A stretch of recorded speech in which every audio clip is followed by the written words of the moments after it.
1912. El insumergible Titanic desapareció bajo las heladas aguas del Atlántico Norte. Al llamarlo insumergible, es como si hubiesen estado tentando a los dioses. 1985. Después de años de búsqueda, unos exploradores descubren el naufragio partido en dos secciones. ¿Cómo se rompió la columna? Está todavía bajo investigación. 2006. Una nueva expedición descubre piezas perdidas y una nueva y sorprendente evidencia. Evidencia que puede cambiar para siempre lo que conocemos de los momentos finales del Titanic. Uno casi pensaba que la historia ya había sido contada. Hay cosas en el Titanic que no se comprenden. Los restos del barco en el fondo tienen mucho que decirnos. Esta es la grabación más significativa del Titanic que he visto en mi vida. Dios mío, es increíble. Los momentos finales del Titanic. Las piezas perdidas.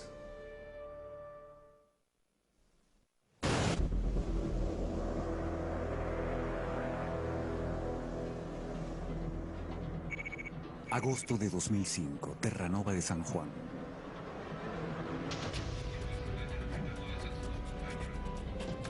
Del punto más oriental de Canadá zarpa una expedición única.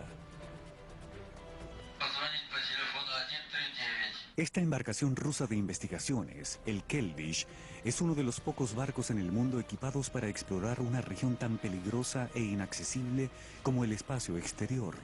El océano a 4.000 metros de profundidad.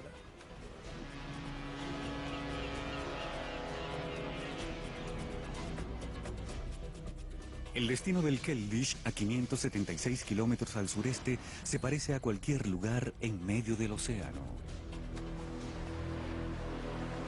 Pero kilómetros más abajo están los restos de un objeto que ha excitado la imaginación popular por casi un siglo.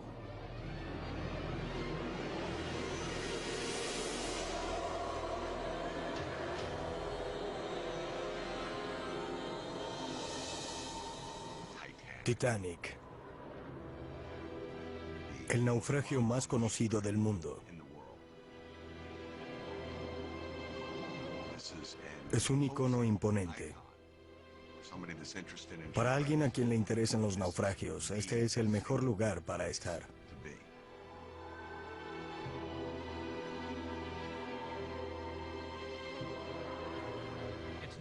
No es el naufragio más profundo. Tampoco es el naufragio que haya causado mayores pérdidas de vida.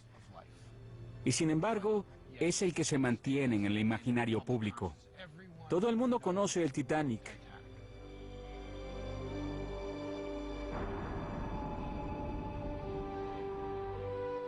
Incluso antes de zarpar, el Titanic es material de leyenda. Enorme, opulento, con tecnología demostrada, descrito como prácticamente insumergible. Cuando se hundió, el Titanic se convirtió en un mito. Una trágica metáfora para la arrogancia y la terrible aritmética de la supervivencia. Es difícil imaginarse esa noche sin preguntarse cómo hubiera actuado yo. Estas personas enfrentaron un dilema moral acerca de si iban a vivir o a morir, o si alguien más debía morir en su lugar.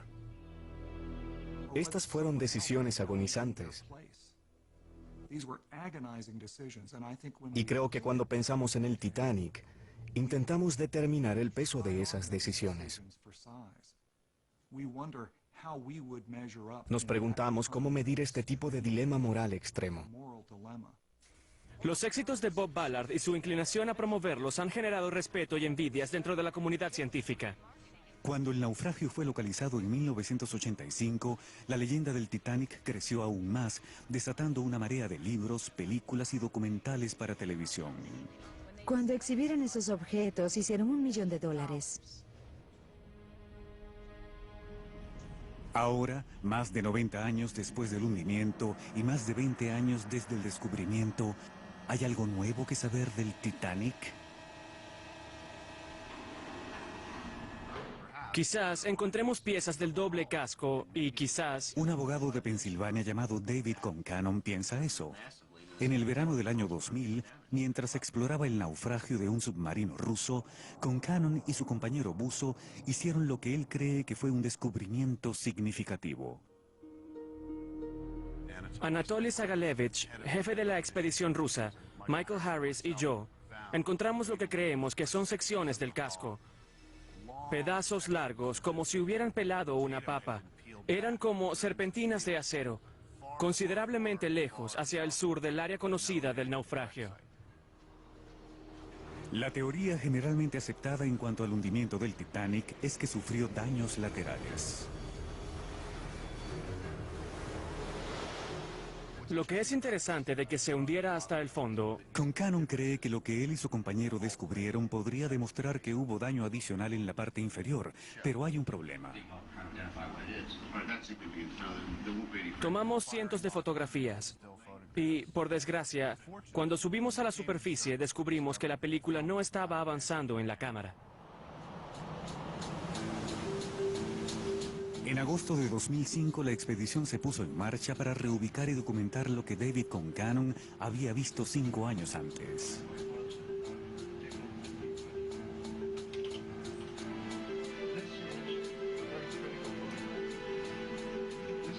Al frente de la investigación se encuentran John Chatterton y Richie Kohler, técnicos en inmersión y expertos en la exploración de naufragios. Sus trabajos han sido objeto del libro récord de ventas Buzos de las Sombras. ¿Qué hay de la complejidad? Con la atención que se le ha otorgado al Titanic, uno casi pensaría que la historia ya ha sido contada, pero de hecho no es así. La inmersión en sí es tan compleja, tan difícil y tan dependiente de la tecnología que con cada inmersión se obtiene mucha información. ¿Cuáles son nuestras oportunidades de hallar algo? Aquí abajo hay cosas del Titanic que no se han visto. Hay cosas del Titanic que aún no se comprenden. Para ayudarlos, Chatterton y Kohler han ensamblado un equipo único. Esta imagen de aquí. Bill Lang, un experto en imágenes submarinas del Instituto Oceanográfico de Woods Hole. Simon Mills, especialista en la clase olímpica de los transatlánticos. Ralph White, cineasta, veterano de más de 30 inmersiones al naufragio. Robert Bloomberg, del Departamento de Estado de Estados Unidos, experto en ley marítima internacional, quien está trabajando para preservar el Titanic. Y Roger Long, arquitecto naval. Se ha juntado una interferencia tras otra hasta que se ha convertido en hechos y se ha creado todo este mito del hundimiento. Llamarlo mito no significa que esté equivocado. Esa de hecho podría ser la historia, pero significa que no ha sido demostrada de la manera rigurosa que uno quisiera estructurar esta historia. La embarcación que es el centro de esta expedición comienza a tomar forma en 1909 en Belfast, Irlanda.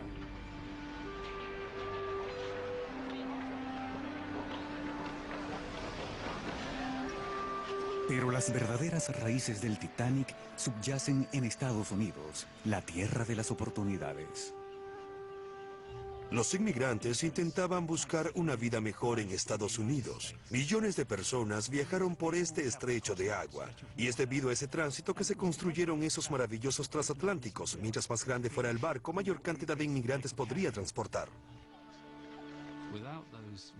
Sin esas vastas cifras de pasajeros, esos barcos nunca se hubiesen construido.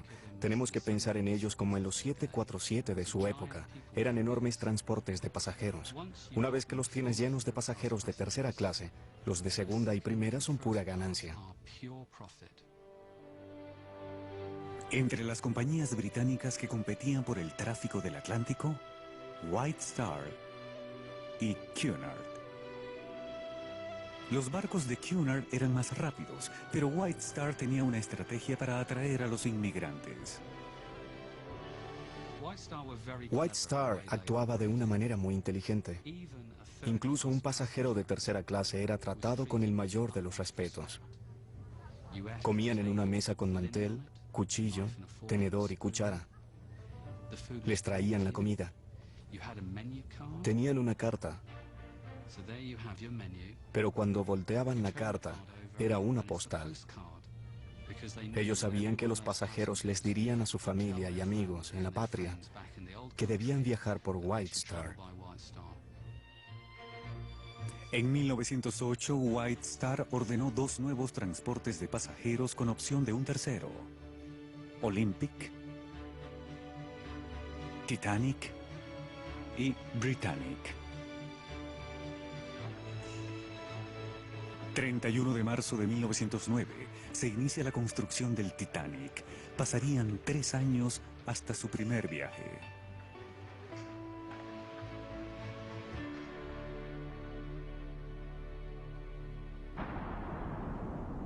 Día 1, 10 de agosto de 2005.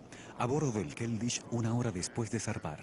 Esta expedición lo que busca es... Cuando el equipo comienza su primera reunión formal con los rusos, todo el mundo sabe que el personaje principal es el científico a cargo del submarino Mir, el doctor Anatoly Sagalevich.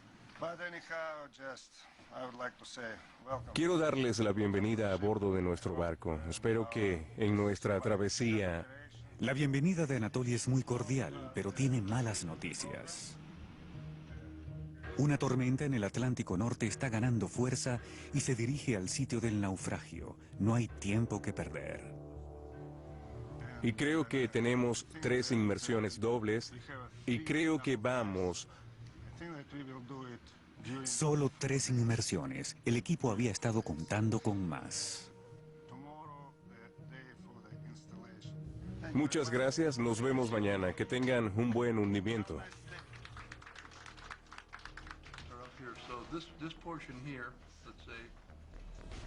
Apenas 1 hora después de haber zarpado, las posibilidades de fracasar han aumentado.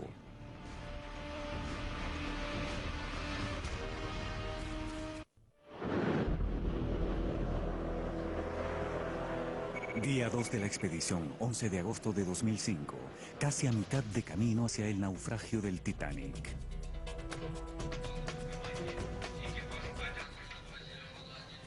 Mientras los técnicos rusos preparan el sumergible Mir, el equipo de The History Channel revisa el plan de buceo. Lo que espero que vaya a suceder cuando bajemos a esta área más nueva es que veamos algunas secciones del casco. Realmente quiero saber de dónde proceden. Estamos aquí para intentar mirar esta nueva área, porque lo que creo es que en esta área hay evidencia que podría cambiar las creencias comunes acerca del hundimiento del Titanic y lo que en realidad pasó la noche del 14 de abril de 1912. 5 años antes, David Concannon observó una pieza de acero que él cree es parte del casco inferior del Titanic, destrozado por el témpano. David cree que el hundimiento de este barco implicó mucho más que el simple daño en el lado de estribor. Él cree apasionadamente que el barco también chocó con algo en la parte inferior. ¿Es posible que el Titanic no solo golpeara el témpano de lado, sino que también pasara por encima de él, dañando su fondo? Es un escenario conocido como la teoría del fondo. Verán, a medida que la parte superior de los témpanos se derrite, ellos tienden a tener una proyección muy larga. Sería muy sorprendente si no hubiera algo bajo ese témpano con lo que ellos hubiesen podido chocar y que dañara el fondo. Y si hubiera habido algún daño interno en el fondo, entonces todo lo que sabemos y hemos creído de la colisión estaría totalmente errado. Nuestro objetivo es, de algún modo, de alguna manera, regresar a la locación donde David Concannon buceó en el año 2000, documentarlo con fotografías y video, y luego ver si podemos vincularlo con el resto del naufragio. Para hacer esto, el equipo liderado por los submarinistas especialistas en naufragios, John Chatterton y Richie Kohler, necesitarán la tecnología más avanzada, los sumergibles Mir. El doctor Anatoly Zagalevich, a cargo de los Mirs, les da la orientación. Entonces, sería en la sección de la proa, probablemente. Construidos en 1987 para la Academia Rusa de Ciencias, los Mir pueden sumergirse 20.000 pies, casi 6 kilómetros y medio. Con 7 metros y medio de eslora y 3 metros y medio de manga, los Mir transportan energía y equipo hidráulico, mecanismos de empuje para maniobrar, brazos de manipulación remota y cámaras de alta definición en los compartimientos estancos. Adentro, un piloto y 2 observadores, más el equipo de navegación, salvamento y monitoreo de temperatura y unos pocos accesorios de baja tecnología. Aquí usualmente colocamos las botellas para orinar. Eso no ha cambiado mucho con los años. Cada centímetro en las paredes está cubierto con las herramientas que vamos a necesitar para completar el trabajo. Todo aquí es muy utilitario, todo tiene un propósito. No hay nada que en realidad sea para proporcionar comodidad. En menos de 24 horas, John y Richie habrán descendido 4 kilómetros y se encontrarán cara a cara con el Titanic.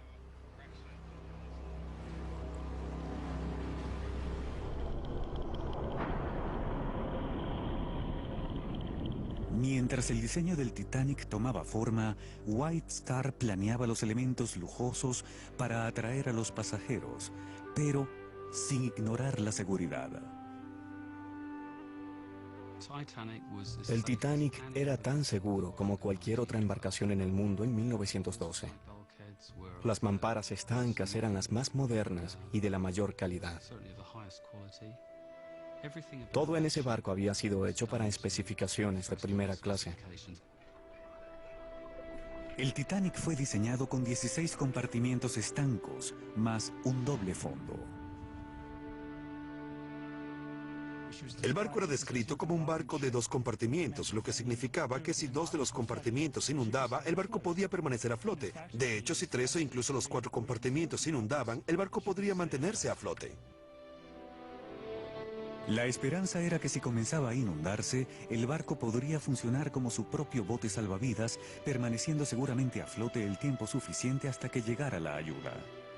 En junio de 1911, tanto un diario de Belfast como la revista Shipbuilder, una publicación comercial, describieron al Titanic como prácticamente insumergible.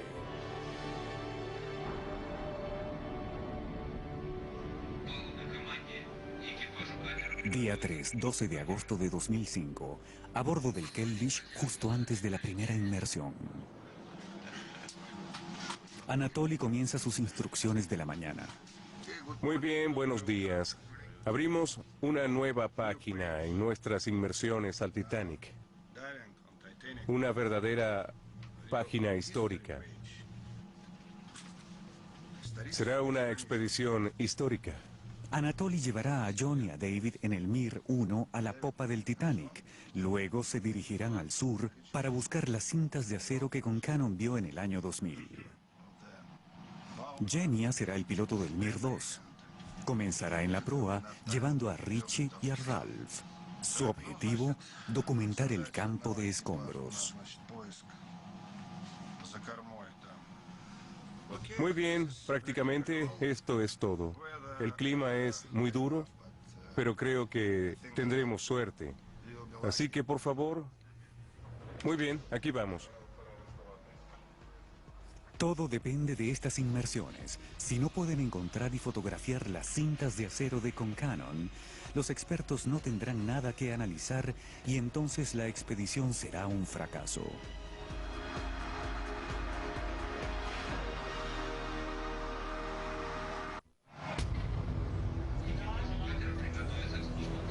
Día 3, 12 de agosto de 2005. Tercer día a bordo del Keldysh. La primera inmersión está a punto de comenzar. John y Richie tienen décadas de experiencia sumergiéndose hasta los naufragios con equipos de buceo. Pero esta expedición de The History Channel es la primera que realizan en un sumergible y la primera al Titanic. Siento mariposas en el estómago. Muchas cosas pasan por mi cabeza. Me he identificado como submarinista de naufragios, como explorador, desde que tenía 15 años. Estoy trabajando muy duro para mantener una apariencia de profesionalismo y calma. Pero estás hablando con una persona que ha estado sumergiéndose a los naufragios durante la mayor parte de su vida adulta, y eso es lo que en realidad me apasiona. Lo que queremos ver es el agua salpicando sobre las portas.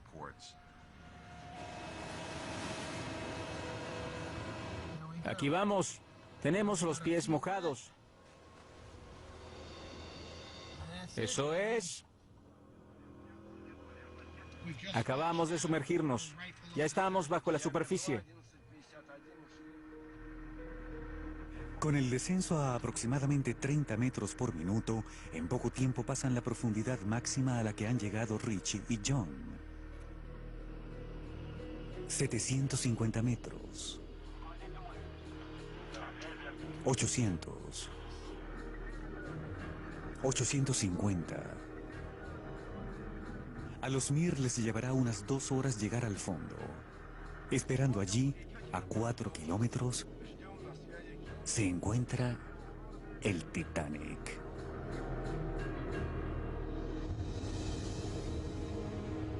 Casi inmediatamente después de hundirse, el naufragio del Titanic comienza a inspirar curiosidad y fantasía. Hallar al Titanic ha sido el sueño de mucha gente. A 4 kilómetros en medio del Atlántico es un extraordinario logro tecnológico, sin embargo, es el sueño de muchos. Durante décadas, este sueño fue una fantasía. Entonces, en 1985, una expedición conjunta franco-estadounidense, liderada por Jean-Louis Michel y Robert Ballard, se lanza a lograr lo imposible. En julio se inicia la búsqueda. Gran parte de esta área es lisa y fangosa. Lo que experimentamos fueron días y días en los que no vimos nada excepto fango. Así que la gente se emocionaba mucho si veíamos una roca o un pez. Habíamos estado en el mar por 56 días. Nuestra moral estaba baja. Todo el mundo estaba bastante decepcionado. Y finalmente, el 1 de septiembre, a la 1:45 de la madrugada, hora local del Atlántico, empezamos a navegar entre los escombros. Objetos. Vimos una tubería y luego comenzamos a ver más y más escombros. Bastidores de resortes, platos, montones de carbón. Sabíamos que estábamos llegando a algún sitio, pero no sabíamos que era el naufragio del Titanic. Están apareciendo más cosas. ¿La encontramos? Y entonces, finalmente, esta enorme caldera de un solo costado con 3 portas singulares. Es una caldera, parece una caldera. Así es. ¡Fantástico! ¡Muy bien! Teníamos una fotografía de una caldera ubicada en un almacén antes de la construcción del Titanic. Todo el mundo quería ver si era el mismo tipo de caldera. Y encajaba perfectamente. Esa es una caldera del Titanic. Y todos empezamos a gritar, ¡sí, sí, sí! 1 de septiembre de 1985. Después de 73 años, habían encontrado al Titanic. Entonces, cuando miraron de cerca, hicieron otro hallazgo totalmente inesperado. El Titanic se había partido a la mitad. Exactamente cuándo y cómo se partió el barco es algo que no se ha establecido definitivamente. Pero si de hecho hubo daños en el doble fondo del Titanic, quizás esos daños pudieran darnos una idea sobre esta ruptura.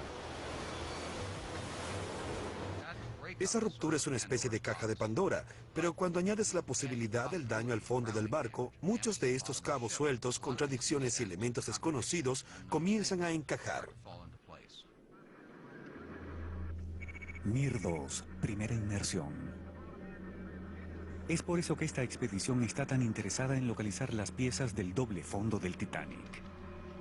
2 horas después de lanzarse al agua, el Mir 2 se aproxima al naufragio. En esta inmersión, el objetivo de Richie y Ralph es evaluar y fotografiar la sección de la proa para documentar su reciente deterioro. Vaya. Pero primero, es imposible que Richie no experimente la magnitud de este momento.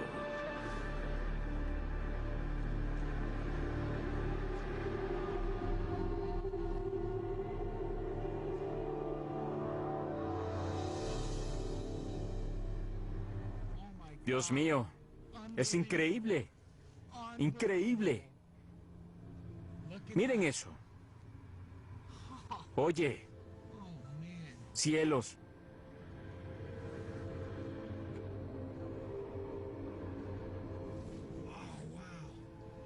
Esa es una de las grúas para recoger las anclas, ¿cierto? Sí, está justo allí. Dios mío, mira eso. Mira eso.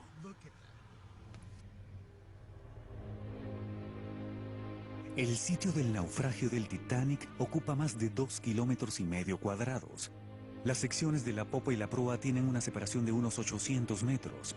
La proa está apuntando hacia el norte y la popa hacia el sur. La proa, pese a que está dañada y deteriorada, todavía revela elementos reconocibles.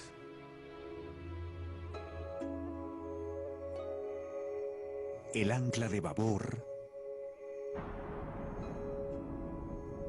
que pesa más de 7 toneladas. Alrededor y encima de ella, y cubriendo todo el casco, cuelgan los oxículos, secreciones con forma de carámbanos, que son el producto de la bacteria que se come el óxido de hierro.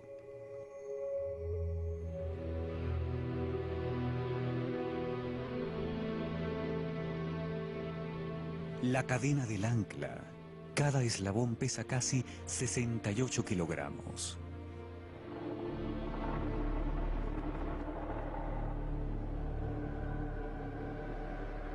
La bodega de carga hacia proa, con su esclusa desaparecida hace tiempo.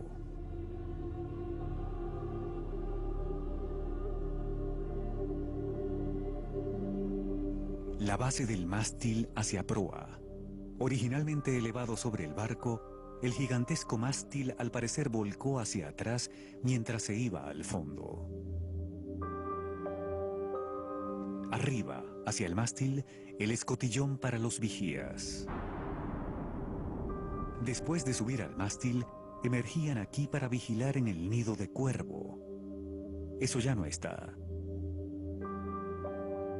En este punto, el vigía Fred Fleet vio el témpano.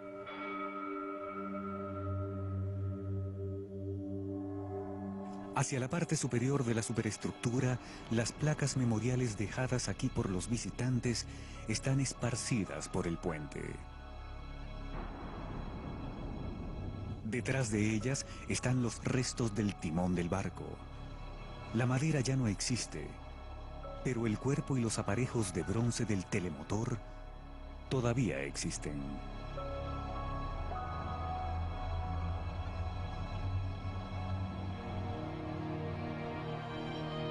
Detrás del puente, los camarotes de los oficiales. El camarote del capitán Smith y su tina.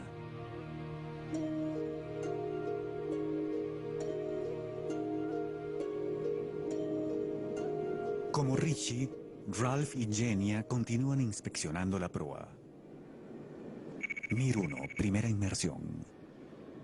Unos 800 metros más allá, el Mir 1 se dirige al sur buscando las cintas de acero de David Concannon. Recuerdo algunos de esos grandes tazones. Vimos una gran olla.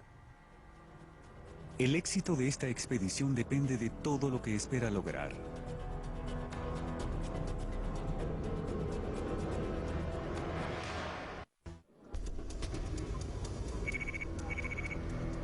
Día 3 de la expedición de The History Channel al Titanic. Primera inmersión. John, David y Anatoly en el Mir 1 están 800 metros al sur, en la proa, aproximándose a la popa. Si la sección de la proa del Titanic está relativamente intacta, la popa está casi irreconocible. Es una escena de total devastación.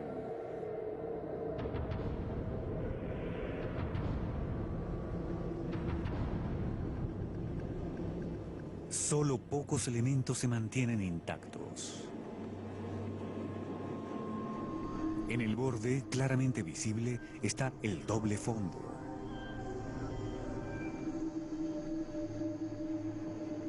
Todavía atornillado al tanque, un macizo motor, tan alto como un edificio de 5 pisos.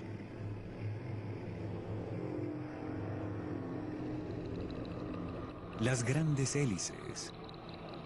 En la hoja de una de ellas, el número 401, el número de astillero asignado al Titanic por su constructor, Harland y Wolff.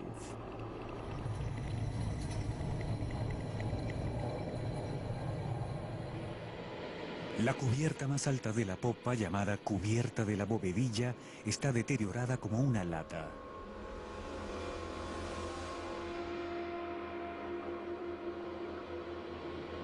A lo largo de esta, los desmenuzados restos del borde lateral del Titanic.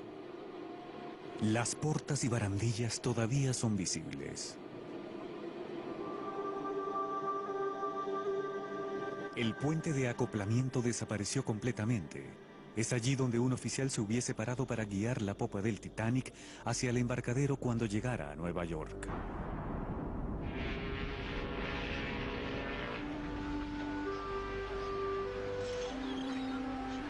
Ese arribo, programado para el 17 de abril de 1912, se supone que sería el éxito final en la larga carrera del capitán del Titanic, Edward J. Smith, quien se retiraría después de este viaje.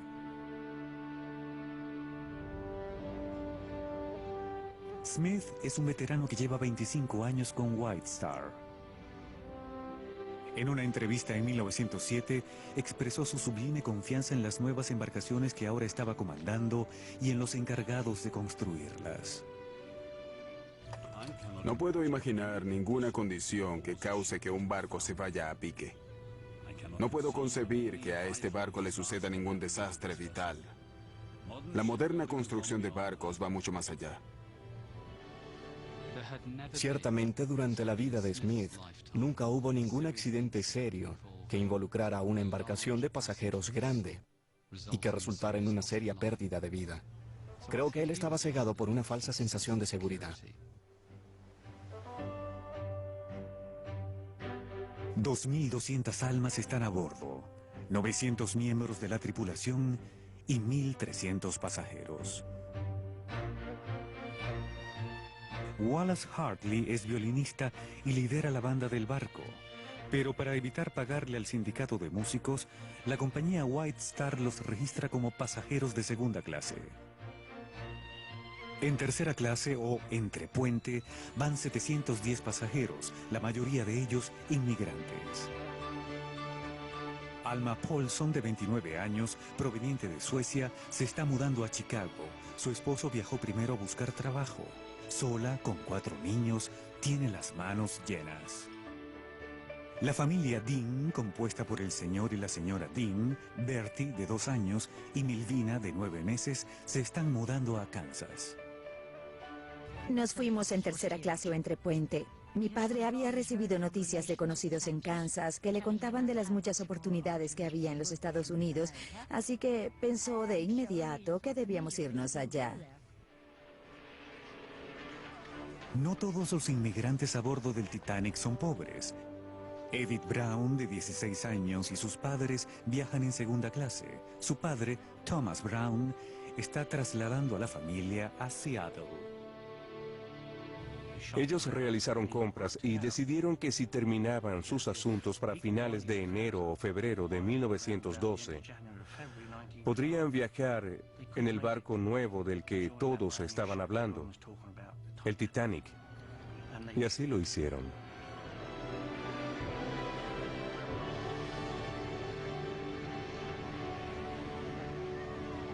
...10 de abril, 12 del mediodía... el Titanic parte de Southampton, Inglaterra.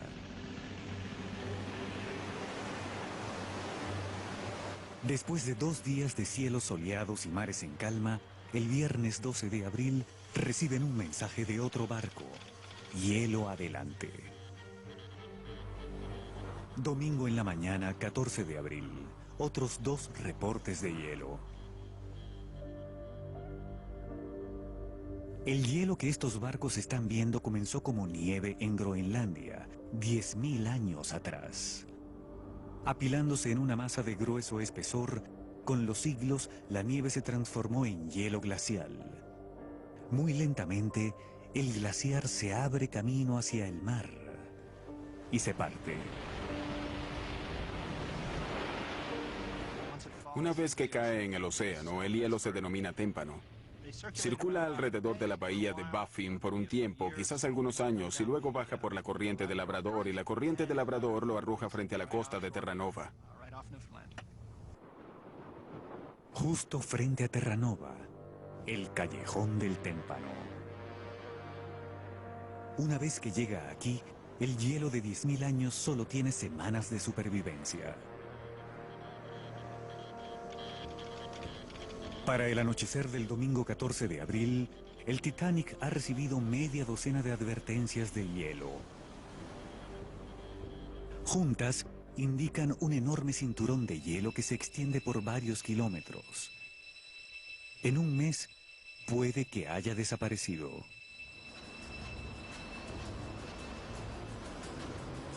Pero esta noche de abril está atravesado en el camino.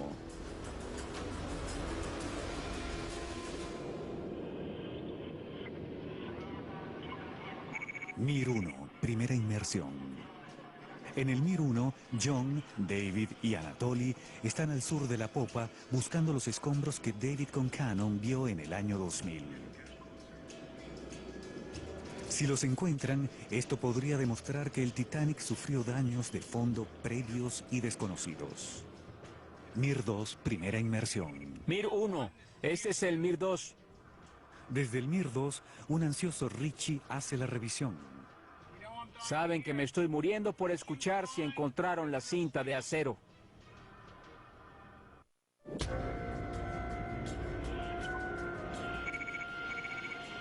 Día 3 de la expedición de The History Channel a medio camino en la primera inmersión al Titanic.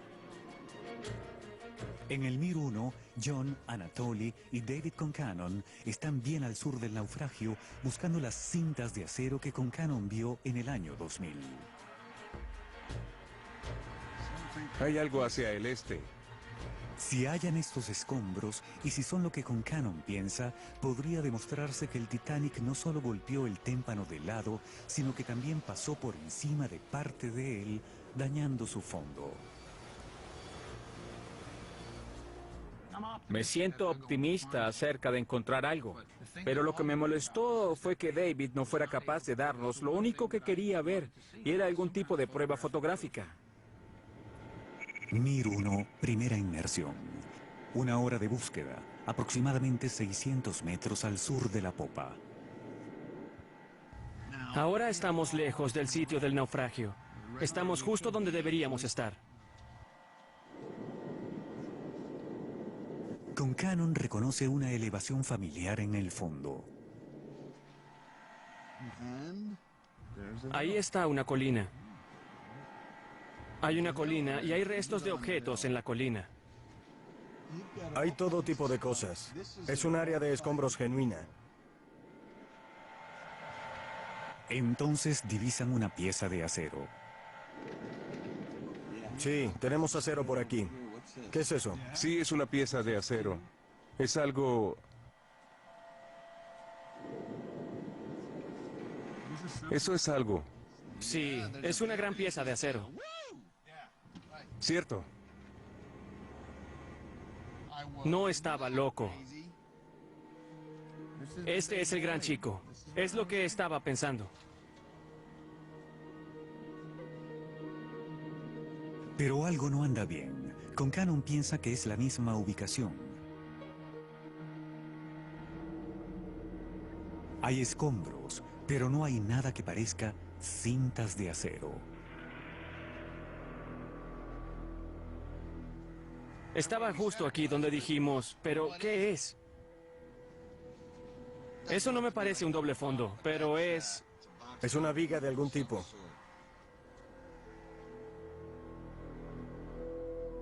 Algo queda claro. Lo que quiera que sean los escombros, no son cintas gigantes de acero. Y definitivamente, no son parte del casco de doble fondo del Titanic.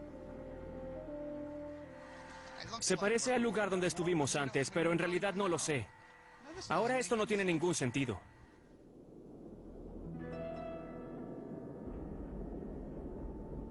Mir 2, primera inmersión. En el Mir 2, Richie está ansioso de recibir una actualización. Mir 1, este es el Mir 2. ¿John? Richie, soy John. ¿Me escuchas? Sí, John, te escucho perfectamente. Me estoy muriendo de la curiosidad. ¿Hallaron las cintas de acero?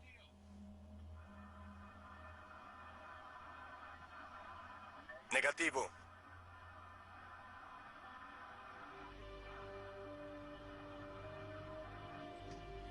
$10-4 a eso, 10-4 copia, negativo.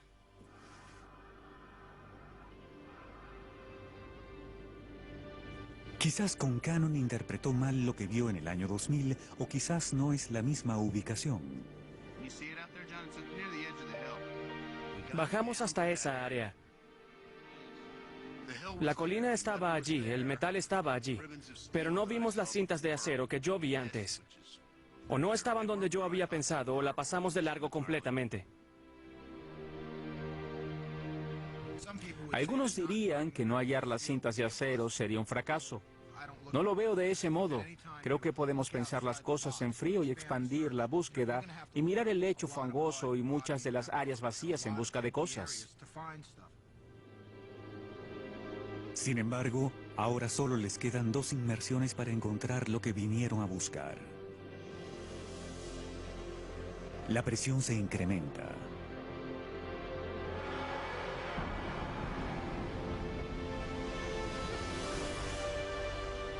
Para el domingo 14 de abril, el Titanic está a más de la mitad del camino hacia Nueva York. En segunda clase, la madre de David Heisman, Edith Brown, de 16 años, se está divirtiendo como nunca. Ella estaba muy emocionada. Habían hecho compras y ella tenía muchos vestidos y sombreros nuevos y esperaba poder bailar a bordo y quién sabe qué más.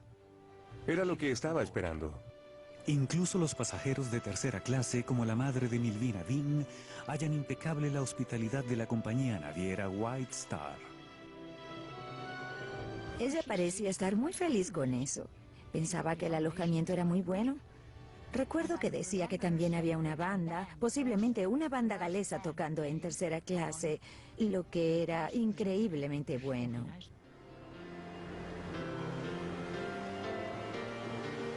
El domingo en la tarde el tiempo de pronto se tornó frío. Después de recibir media docena de advertencias de hielo, el capitán Edward J. Smith movió su curso 16 kilómetros al sur. Pero no colocó vigías extras ni disminuyó la velocidad. Todos los oficiales en el Atlántico Norte sabían que debían mantener el ritmo para cumplir con la planificación. Eso era un estándar. El capitán Smith no estaba haciendo nada distinto esa noche. Creo que él pensó, como muchos de sus oficiales, que podrían verlo a tiempo y rodearlo. Era una antigua y segura estrategia para lidiar con el hielo, y usualmente funcionaba. Pero depende completamente de un factor esencial, la visibilidad. Cuando ves un témpano en un día claro, justo frente a la costa, son realmente enormes. Son totalmente espectaculares. Y es difícil imaginar cómo alguien podría ignorar algo así. Incluso en la noche, un témpano aparecía normalmente a causa de la acción de las olas alrededor de su base. Pero el domingo 14 de abril de 1912 es una noche inusual. No hay luna y el mar está extraña y absolutamente calmado.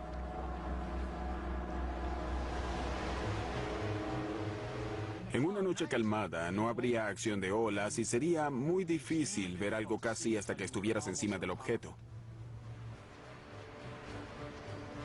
11:40 de la noche.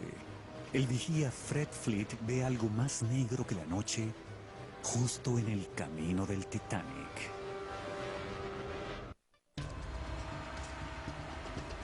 12 de agosto de 2005. Tercer día a bordo del Keldysh. La primera inmersión está llegando a su fin.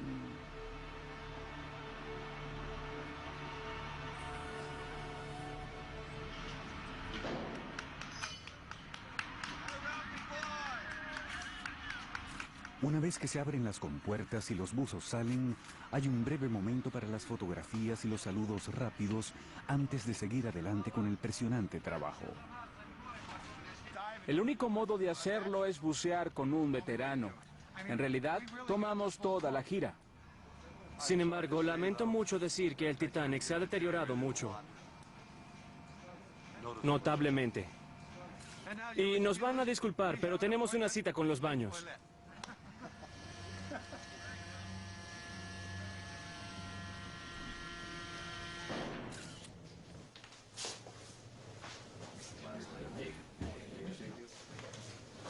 Después de encargarse de su asunto, el equipo es sometido a interrogatorio. Las locaciones halladas. Todos quieren escuchar lo que sucedió con las cintas de acero. Llegamos a la locación y hallamos una pieza de acero relativamente grande. Hicimos un buen trabajo documentándola. No me pareció un doble fondo, más bien parecía una viga, pero no pudimos sacarla. El no haber encontrado las cintas de acero de Concanon es una decepción mayor, pero más hacia el sur, John informa que observó un interesante rastro de escombros.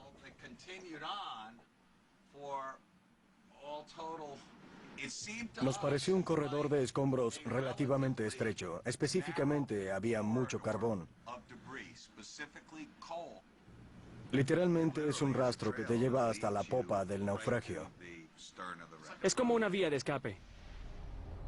Un estrecho rastro, principalmente de carbón, se extiende a 1 kilómetro al sur de la popa. Esto parece implicar que el Titanic pudo haber navegado una distancia considerable con un agujero de tamaño también considerable. Esto tuvo que haber sido abierto desde el fondo a varios kilómetros. Sí, debido al peso de los objetos que salieron, sabemos que deben haber sido directo al fondo y habrían estado cerca de la popa y de la proa. La distancia es muy larga para que el barco se haya mantenido a flote con un agujero en su estructura. Creo que me gustaría hacerme una idea de cómo fue arrastrado el carbón, pero... El rastro del carbón es interesante, pero nadie está seguro de su significado. Nos movimos rápidamente hacia el naufragio. Cuando la conversación se centra en la inmersión de Richie y Ralph, el informe es menos confuso, pero más emocional. Y entonces seguimos el mástil principal hasta el puente, donde observamos el telemotor. Desde allí, pudimos ver todo lo que yo llamo contaminación. Es decir, mucha gente ha lanzado placas aquí y se ha apartado del lugar del naufragio. Lo que visualmente resulta más dramático para mí es la popa. Porque para mí es allí donde se encuentra la historia humana del Titanic. Es allí donde la gente luchó por su vida. Es un asunto muy emotivo, pese a que es algo que nos ayudará en nuestra investigación. Ese fue un gran momento, mi momento con el Titanic.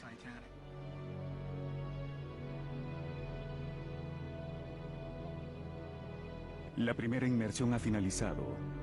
Ellos hallaron un interesante rastro de carbón, pero lo que sea que eso signifique, no son secciones del fondo del Titanic. No es lo que estaban buscando.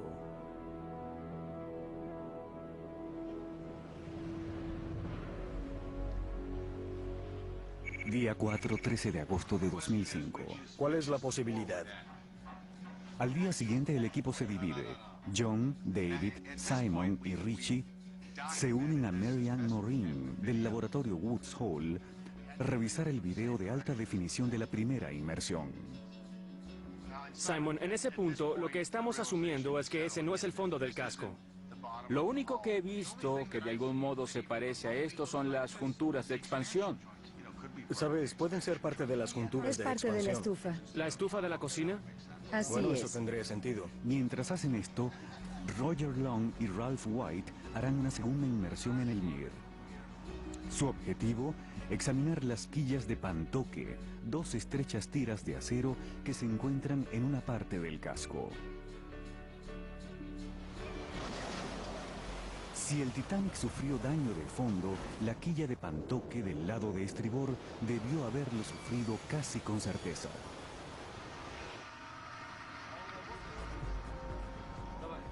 Si en esta inmersión se evidencia el daño en la quilla de pantoque, será una fuerte evidencia que apoye la teoría de fondo.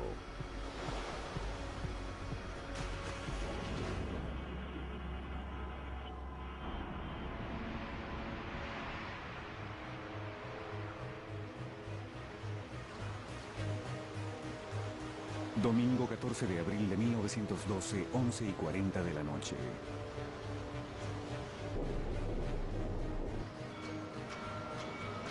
El vigila Fred Fleet hace sonar la alarma. Témpano adelante.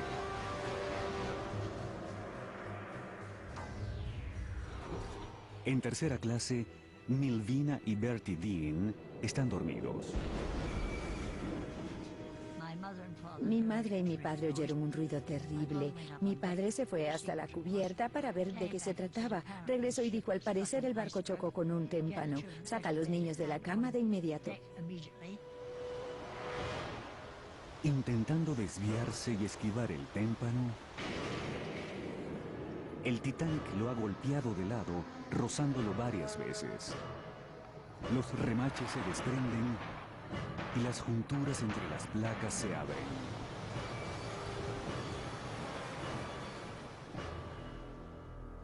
La naturaleza exacta del daño nunca se conocerá, pero para los testigos está claro. Hubo dos interrogatorios muy largos. La gente vio el agua entrando por el lado de estribor. Todos comprendieron claramente qué estaba sucediendo en esa sección del barco. ¿Pero fue ese el único daño? Enterrada en el interrogatorio de 1912, hay otra evidencia que apunta a un misterio que nunca ha sido resuelto. 1 hora y 40 minutos luego del choque, el agua comienza a entrar en el cuarto de calderas número 4, pero no de lado, sino desde abajo a través del piso. ¿Significaba esto que había daños en la parte inferior?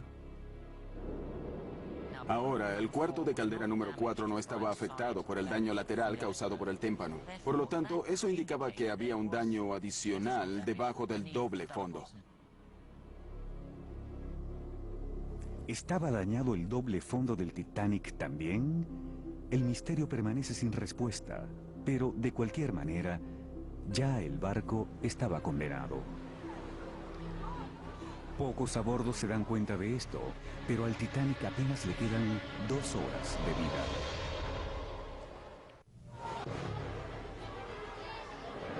...15 de abril de 1912 a la medianoche...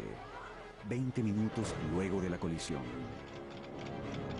El capitán Smith ordena a los operadores de radio enviar llamados de auxilio... ...y que destapen los botes salvavidas. En segunda clase, Edith Brown, de 16 años, y sus padres suben a cubierta a ver qué es lo que pasa. Cuando subieron, hubo bromas como, mira, hay hielo en la cubierta de proa. La gente se lanzaba el hielo. Alguien más dijo, bien, tal vez deberíamos ir abajo y unirnos a la diversión. Otra persona dijo, creo que esto será suspendido pronto, podemos regresar a dormir. Abajo en tercera clase, el padre de Milvina Dean no se arriesga. Nos envolvió en mantas y esas cosas y con la ayuda de un marinero nos subió a cubierta. Fue algo difícil porque estábamos en el fondo y tuvimos que llegar hasta el nivel superior, pero de alguna forma lo logramos. Arriba, en el salón de primera clase, Wallace Hartley y los músicos comienzan a tocar música alegre para mantener el ánimo. 2.200 personas enfrentan una emergencia de vida o muerte. Su supervivencia es responsabilidad del capitán Edward J. Smith, de 59 años de edad. El capitán Smith en ese momento es como Dios. Está absoluta y completamente al mando de cada aspecto del control y la operación de la nave, el comportamiento de los pasajeros, todo. Él enfrenta grandes obstáculos. Primero, la cruel matemática de los botes salvavidas. Por ley, el Titanic debe llevar 16 botes. No obstante, tiene 20, pero solo pueden transportar a 1.200 personas. 1 millar de pasajeros no tienen cómo escapar.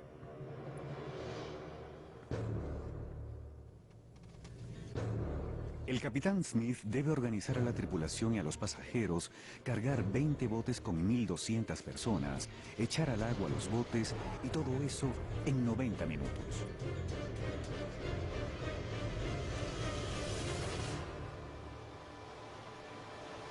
Es más de lo que cualquier hombre puede soportar. Luego del choque no se tienen muchos reportes del capitán Smith. Tal vez sufría mucho por el impacto, pero estaba en una posición donde debía conservar el mando y dar órdenes precisas a sus oficiales. La confusión crece mientras los botes salvavidas son cargados y lanzados al agua. Como era muy pequeña, estaba en un saco y luego mi madre se dio cuenta de que estaba con ella, pero mi hermano no. Así que tenía mucho más de qué preocuparse. Obviamente no podía hacer nada estando en el bote e intentaba mantenerme caliente, hacía muchísimo frío. No hay coherencia. En estribor, el oficial Murdoch ordena que los primeros en los botes sean mujeres y niños. Pero si no hay nadie más esperando, permite que aborden hombres. En babor, el oficial segundo Lightoller dice solo mujeres y niños. El Titanic era un microcosmo flotante de la sociedad de 1912. En esa sociedad, cualquiera de los hombres a bordo del Titanic no le habrían dado su puesto a una mujer. Sin embargo, si no lo hubieran hecho, hubiese estado muy mal.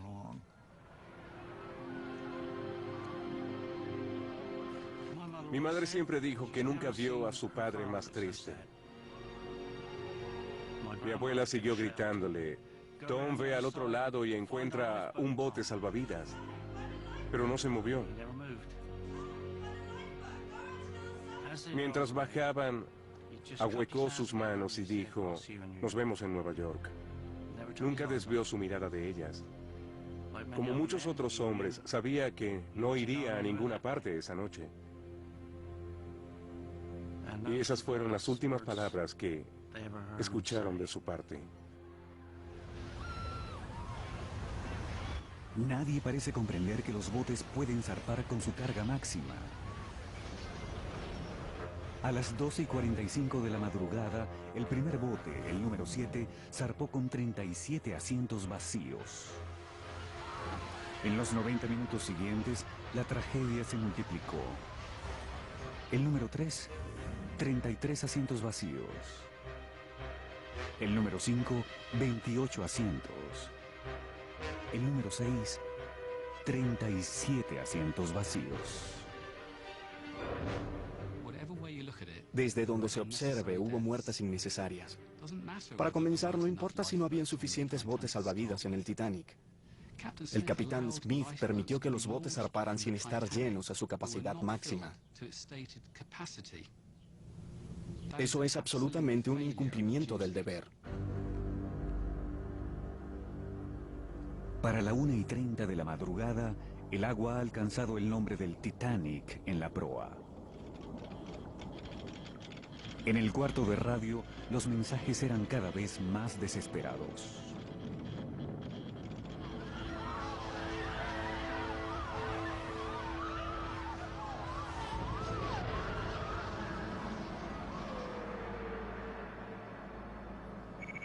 13 de agosto de 2005, día 4 de la expedición de The History Channel a bordo del Keldysh.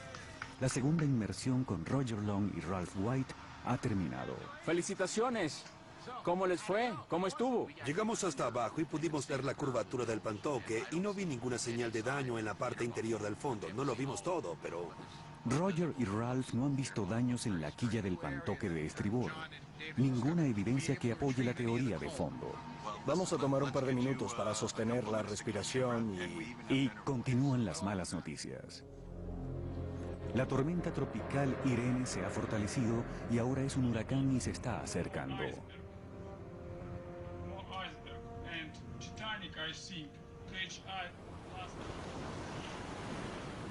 Día 5, 14 de agosto de 2005. Al día siguiente, los Mir son llevados a mantenimiento. La teoría de fondo, la razón original de la expedición, parece muerta.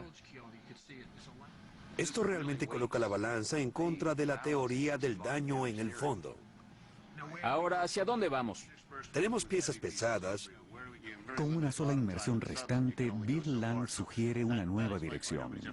En nuestra investigación, Hay muchos escombros al este de la popa. Existen muchos vacíos en las investigaciones del 85 y del 86 sobre el área. Son suficientemente grandes como para que se conserven algunas piezas grandes. Así que, aunque el área fue investigada, no ha sido estudiada. Cuando observamos el área este de los restos principales, fue originalmente explorada en 1985, 1986 por Woods Hole, pero no están seguros de lo que está allí. Tal vez hay algunos pedazos que pudieran ser parte del interior del fondo, pudieran ser restos del casco. Invertir la última inmersión en la poco explorada área este es un riesgo. Pudiera ser una mina de oro o un callejón sin salida. Podríamos bajar y perder el día entero con 2 sumergibles Mir. Así que es un gran riesgo hacerlo. Sin embargo, esa es la manera como funciona una exploración.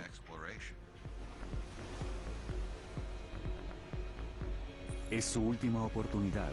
El éxito o fracaso de la expedición depende de la inmersión final.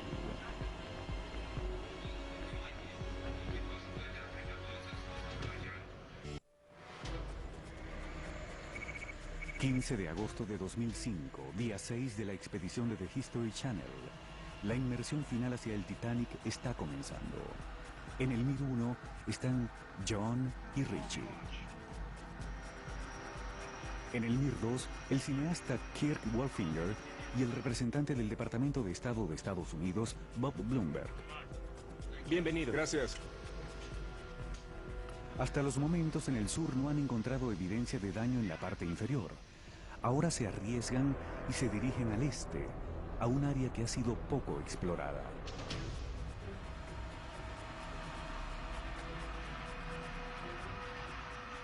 He estado involucrado en muchas expediciones al Titanic y lo que realmente siento es que esta no solo busca hacer un documental, sino encontrar las respuestas de algunas interrogantes.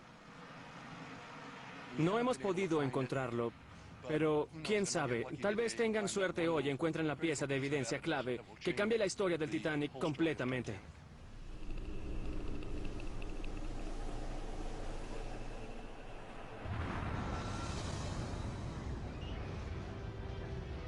...15 de abril de 1912, 2:05 de la madrugada. Solo 2 botes salvavidas han zarpado. 1.500 personas continúan a bordo, entre ellas Alma Paulson y sus hijos. Como muchos pasajeros de tercera clase, para el momento que logran llegar a la cubierta del barco no hay otra vía de escape. Para ese momento la mayoría de los botes salvavidas habían bajado. Ya era muy tarde para que los pasajeros de tercera clase lograran llegar a ellos. Se encontraban muy abajo del barco. Wallace Hartley y los músicos probablemente continúan tocando. Nadie sabe exactamente cuándo se detienen. Sin embargo, Su valentía será el símbolo de lo mejor de la tripulación del Titanic esa noche.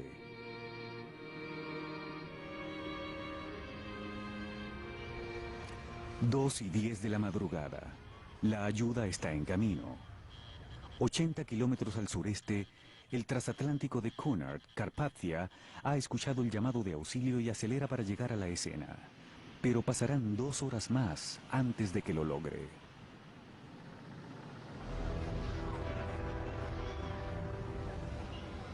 2 y 15 de la madrugada.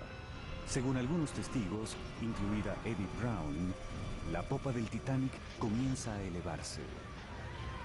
Se escuchan sonidos terribles. Ruidos atronadores, ensordecedores, de vidrios rotos, grandes cantidades de espuma y agua viniendo. Todos los gritos y llantos. Ella y su madre desviaron sus miradas. No podían soportarlo. Era demasiado para aguantarlo. En el momento final surge una última controversia. Algunos aseguran que la popa subió abruptamente y el Titanic se rompió. Otros lo niegan.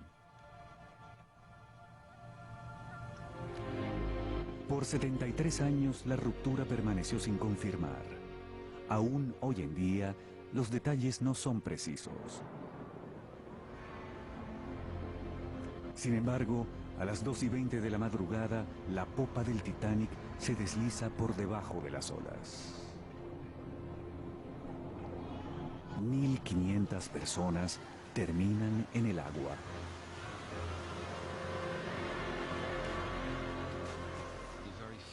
Los pocos sobrevivientes que fueron sacados del agua minutos luego de la inmersión lo recuerdan como si miles de cuchillos los hubieran atravesado. A pesar de los gritos pidiendo ayuda, la mayoría de los casi vacíos botes salvavidas no regresan a sacar del agua a los sobrevivientes.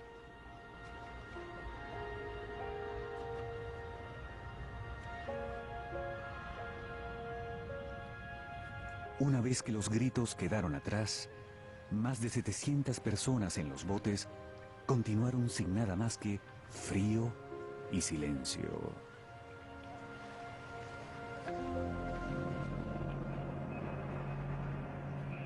Día 6, 15 de agosto de 2005. A bordo del Keldysh siguen el rastro de los Mir en su última inmersión hacia el Titanic. Para el equipo de The History Channel, la espera continúa.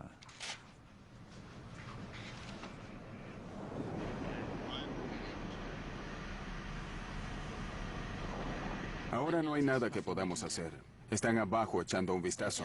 Les dimos toda la información que teníamos. Lo que nos resta es esperar y tener la esperanza de que cuando regresen tengan lo que necesitamos. 77 metros. Mir 1, tercera inmersión. Muy bien, estamos a 91 centímetros del fondo. Justo aquí ¿Ves encontramos algo? algo. Sí, ahora veo algo. Sí. Muy bien, echa un vistazo.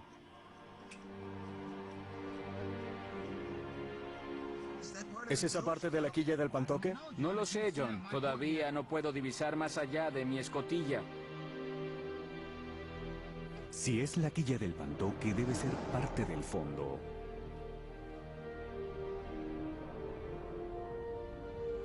Creo que sí lo es. Sí, sí, sí. Estamos viendo la parte inferior del barco. Sí, lo es, absolutamente. Increíble. Sí. Sí, sí, sí. Es un doble casco. Es un doble casco. Mira esto. Queremos documentar esto mientras podamos. Es la quilla del pantoque. La pintura roja continúa claramente visible. Estamos cara a cara con una pieza de la parte inferior del Titanic. Pero, ¿cuánto mide? ¿Es un corte transversal con 2 quillas de pantoque? ¿Qué dice? ¿Estás viendo la parte inferior completa? Sí. La única forma de probarlo en este momento es si lo recorre todo y se devuelve por el otro lado. Muy bien, vamos a darle la vuelta. Vamos a darle la vuelta.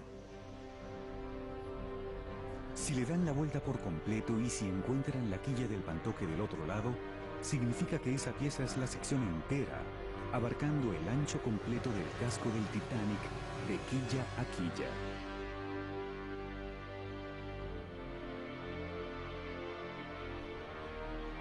Ahí está la quilla. Dios mío, John. Esa es la quilla. Esta es la quilla del Titanic.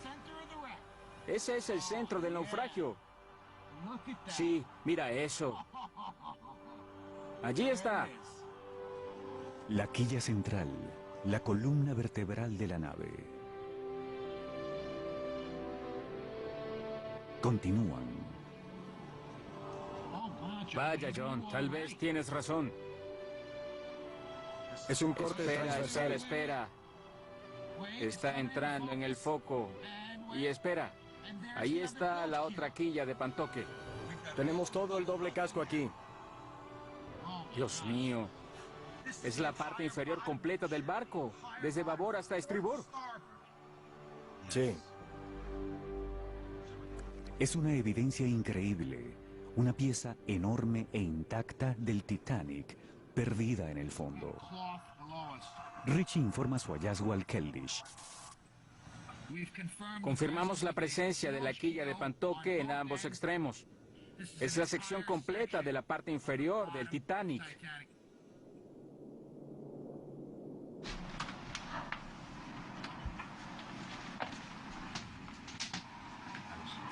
Venía a buscarte. Encontraron lo que parece ser la sección completa de la parte inferior, al revés, con la pintura intacta. Muéstrame dónde la encontraron.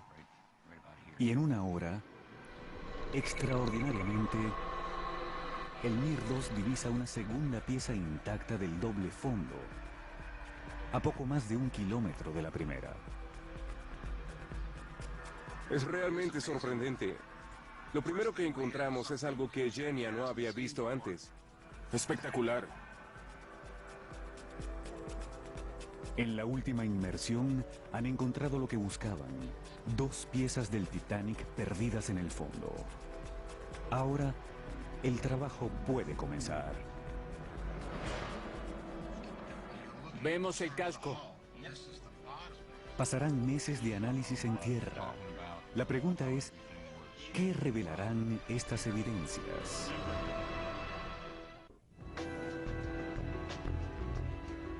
El 8º día de la expedición de The History Channel ha terminado.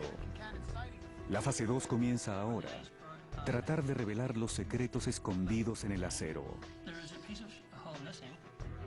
Esa pieza... Por los próximos 4 meses, el equipo se separa. Tengo en esta pantalla nuevas piezas. Nuevos miembros se unen, trabajando individualmente, manteniendo conferencias por teléfono y correo electrónico. Todos luchan por analizar las piezas del casco de doble fondo. Si observamos esta pieza de acá, esto es totalmente pasmoso. Es la pieza más significativa de las grabaciones del Titanic que he visto en mi vida. En octubre surge la primera revelación. Basado en el video submarino, el artista Ken Marshall crea dibujos a escala de las piezas.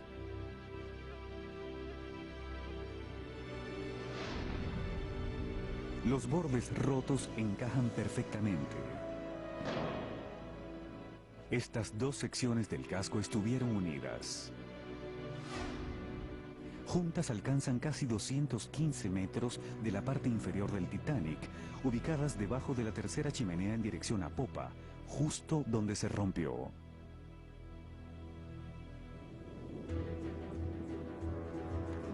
Estas piezas son las mejores evidencias forenses que los ingenieros y arquitectos navales tienen para entender la ruptura. Lo mejor que hizo la expedición fue bajar y filmar los bordes, así podemos ver exactamente la forma del acero al momento de separarse. También podemos ver los lugares donde las piezas se comprimieron y donde fueron dobladas. Y si podemos ir hacia atrás y encajar todas estas piezas, podremos recrearlo de nuevo y encontrar una buena explicación de cómo fue exactamente que el barco se rompió.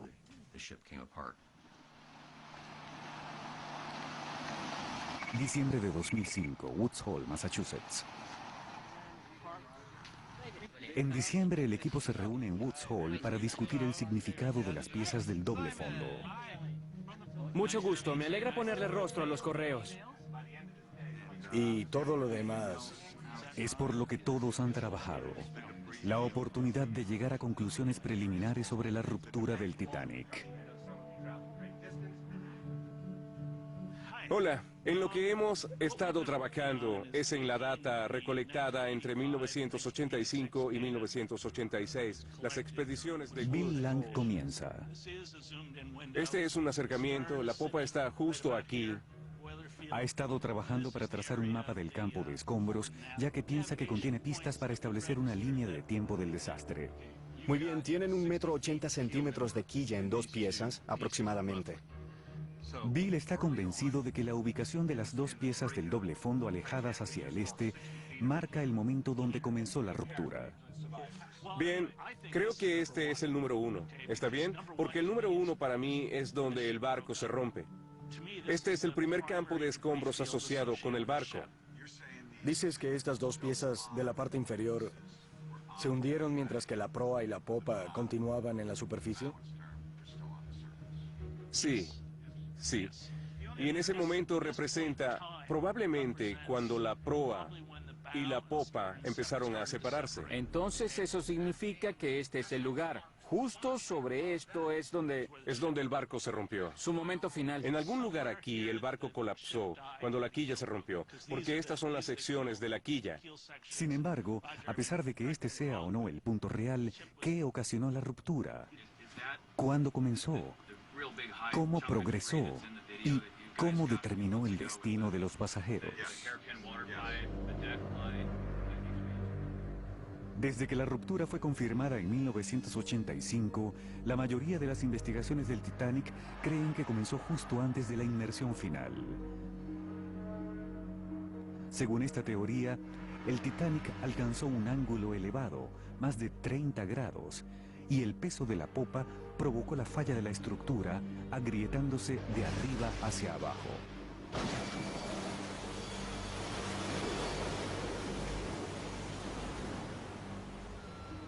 Pese a que debió haber sido aterrador, los pasajeros deben haber sabido que el fin estaba cerca, que el barco se estaba hundiendo y que en pocos momentos estarían en el agua.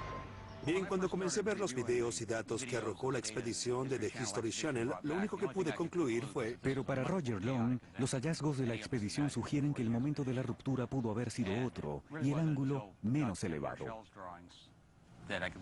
El acero no miente, no protege la reputación de nadie y no tiene falsos recuerdos. No olvida.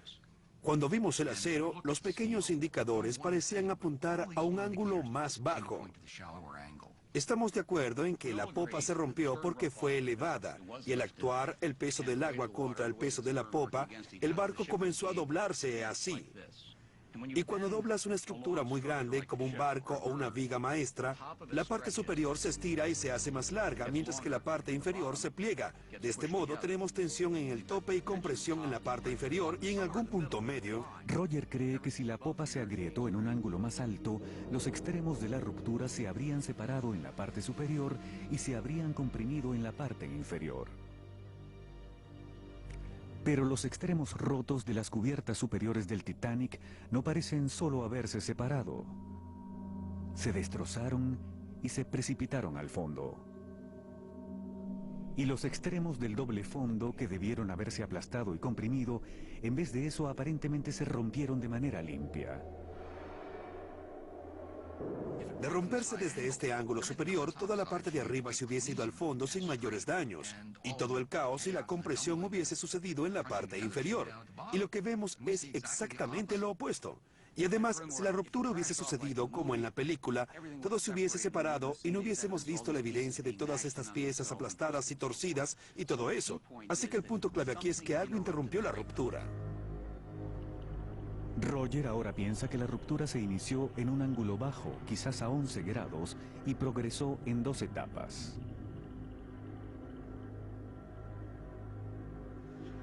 Así que lo que esto significa básicamente es que el fondo interno se separó del barco. Primero la estructura superior comienza a agrietarse. El agrietamiento se detiene en el doble fondo, que es lo que ahora mantiene unido al Titanic. Y comienza a doblarse bajo la presión. Entonces los lados comienzan a separarse y el doble fondo comienza a ceder. Gran cantidad de agua empuja el punto medio del barco hacia abajo, doblando al Titanic hacia el otro lado. Las cubiertas superiores se comprimen juntas. La proa se va hacia el fondo, mientras que la popa es la última en hundirse.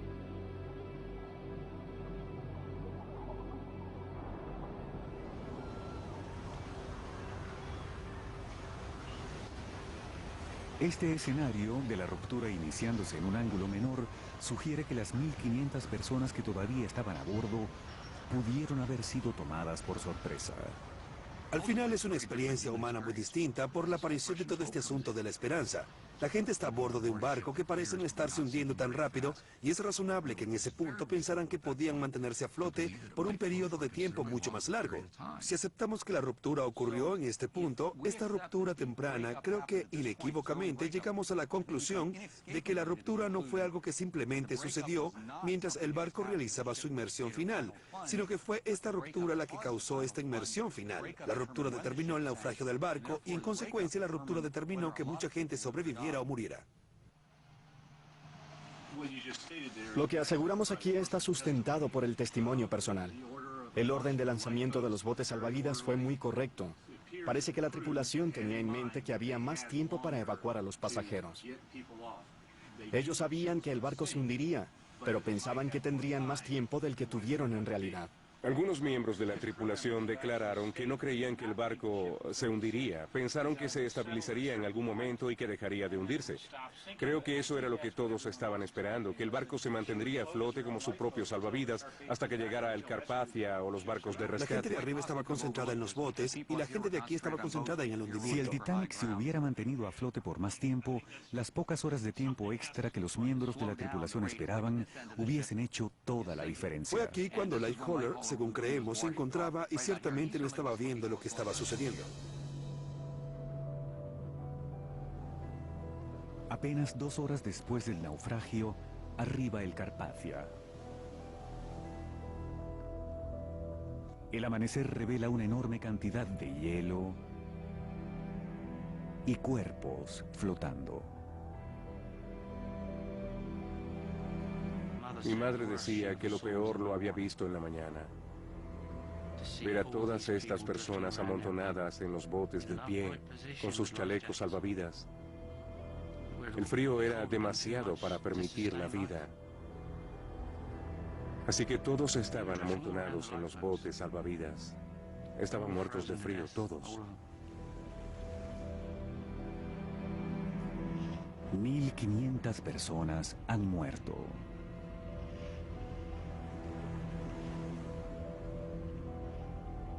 El Carpathia rescata aproximadamente a unas 700 de los botes salvavidas y los lleva a Nueva York.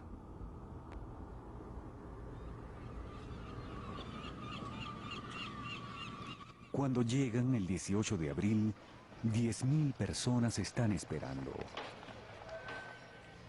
A la mañana siguiente, el Senado estadounidense inicia una investigación. A eso seguiría otra investigación de Gran Bretaña. De vuelta al lugar del naufragio, en las siguientes semanas y meses, cientos de cuerpos son recuperados. El 25 de abril, recuperan el cuerpo de Alma Paulsson, la joven madre sueca.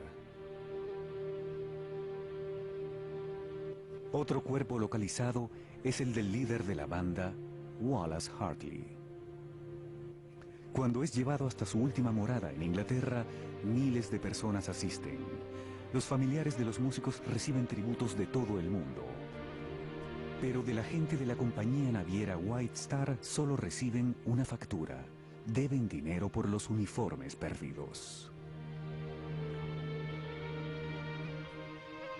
Muchas víctimas, como el padre de Milvina Dean, nunca son encontradas. Era un hombre increíblemente guapo. Creo que debió haber tenido una gran personalidad. Los cuerpos de muchas otras personas fueron hallados flotando, pero a él nunca lo encontraron.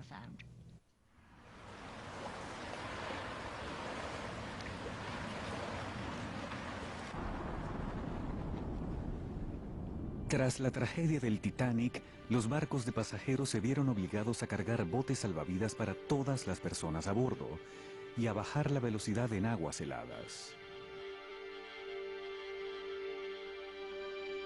Pero las regulaciones de seguridad no son el único legado de la tragedia.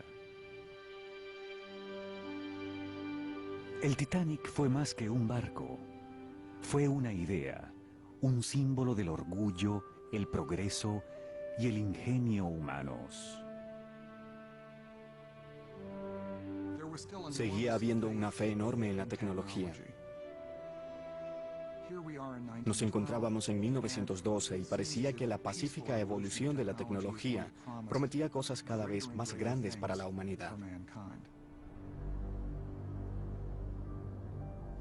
Hoy, el barco que una vez fue llamado insumergible está desapareciendo.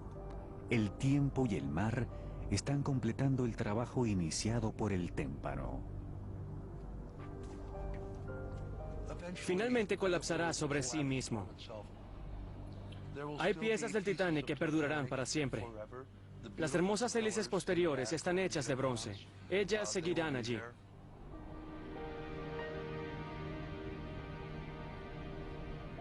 El equipo del telemotor seguirá ahí.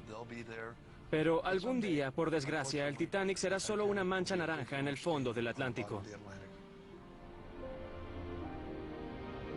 Para proteger el naufragio, Inglaterra, Canadá, Francia y Estados Unidos han firmado un acuerdo para regular la recuperación de objetos y prevenir la exploración destructiva.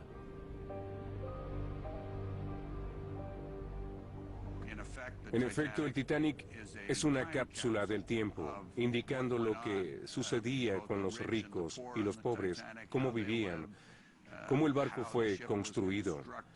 Todo eso es muy importante para las generaciones futuras. El campo de escombros sigue en su mayoría sin documentar. Quizás otras claves aguarden a futuras expediciones. Y me pregunto cómo esto encaja en su comprensión. Seguramente continuará el debate sobre el significado de las piezas del doble fondo identificadas en esta expedición y la teoría de la ruptura de Roger Long.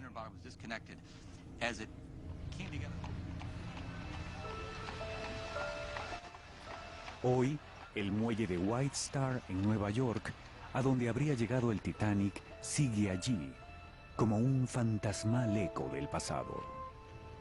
Somos ciertamente muy afortunados de que las secciones del casco de doble fondo que documentamos hayan resultado tan importantes. Y Roger tuvo la visión de llegar a las conclusiones que, sin duda, tienen un impacto en la línea del tiempo, la ruptura del casco y cómo fue la situación para quienes estuvieron en los últimos momentos del Titanic. Eso es correcto. Y por supuesto, los expertos seguirán estudiando la evidencia. Este fue un acontecimiento que sucedió hace 93 años. Nadie va a estar nunca completamente satisfecho. Nada va a ser demostrado al 100%, pero creo que hemos recorrido un largo camino hacia la comprensión del problema.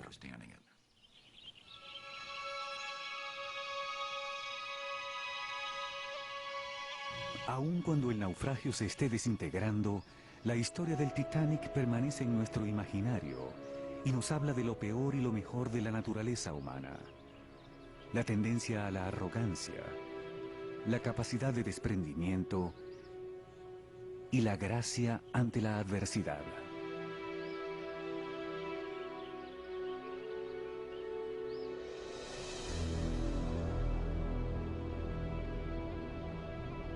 Algo de este barco se niega a desaparecer.